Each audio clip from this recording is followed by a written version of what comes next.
পিরোজপুরের কুমিরমারা নলবনিয়া ঘাট শ্রমিক ইউনিয়নের উদ্যোগে আয়োজিত শহীদ জিয়া নাইট ক্রিকেট টুর্নামেন্টের শুভ উদ্বোধন হলো এক জমকালো অনুষ্ঠানের মধ্য দিয়ে।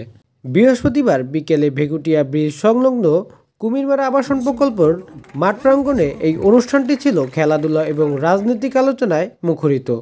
অনুষ্ঠানে সভাপতিত্ব করেন ৯ নং শারিকতলা ডুমুরিতলা ইউনিয়ন বিএনপির সভাপতি মোহাম্মদ হেমায়েতুদ্দিন ব্যাপারী।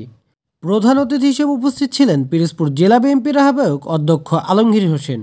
বিশেষ অতিথি হিসেবে উপস্থিত ছিলেন পিরোজপুর জেলা বিএনপির সদস্য সচিব গাজী ওয়াহিদুজ্জামান লাবলু, যুগ্ম আহ্বায়ক শেখ রিয়াজউদ্দিন রানা, পৌর বিএনপির সদস্য সচিব সরোয়ার হোসেন হাওলাদার, উপজেলা মৎস্যজীবী দলের সভাপতি তরিকুল ইসলাম নজিবুল, জেলা তাঁতি দলের সভাপতি মোহাম্মদ আলী, জেলা মৎস্যজীবী দলের যুগ্ম আহ্বায়ক আব্দুল জব্বার ভুট্টো এবং জেলা ছাত্র দলের সহসভাপতি মোহাম্মদ আলাউদ্দিন হাওলাদার এবং আরও স্থানীয় নেতৃবৃন্দরা। অনুষ্ঠানে বক্তারা বর্তমান রাজনৈতিক পরিস্থিতি এবং আওয়ামী লীগের সরকারের কথিত অন্যায় এবং লুটপাটের নিয়ে আলোচনা করেন। প্রধান অতিথি অধ্যক্ষ আলমগীর হোসেন তার বক্তব্যে দেশের মানুষের ভোটাধিকার এবং বাক স্বাধীনতা রক্ষার জন্য বিএনপি সর্বদা সোচ্চার থাকবে বলে জানান। তিনি দেশের উন্নয়নের তারেক রহমানের প্রদত্ত ৩১ দফা বাস্তবায়নের গুরুত্ব তুলে ধরেন।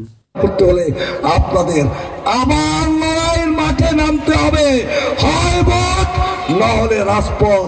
রাজি আছেন ইনশাআল্লাহ? যেহেতু আজান এখনই হবে, আপনারা এখানে উপস্থিত হয়েছেন এবং এই সভাকে সভান্বিত করেছেন, আপনাদের কাছে আমার কৃতজ্ঞতা এবং অভিনন্দন এবং ধন্যবাদ জানিয়ে এই সভা এখানেই সমাপ্ত ঘোষণা করছি। আসসালামু আলাইকুম, বাংলাদেশ জিন্দাবাদ, সবাইকে ধন্যবাদ। অনুষ্ঠানের শেষ পর্যায়ে প্রধান অতিথি শহীদ জিয়া নাইট ক্রিকেট টুর্নামেন্টের শুভ উদ্বোধন ঘোষণা করেন। স্থানীয় বিএনপি এবং অঙ্গ সংগঠনের নেতৃবৃন্দদের উপস্থিতি এবং টুর্নামেন্টের জমকালো পরিবেশের এক মুখরোচক দিন কাটায় সবাই।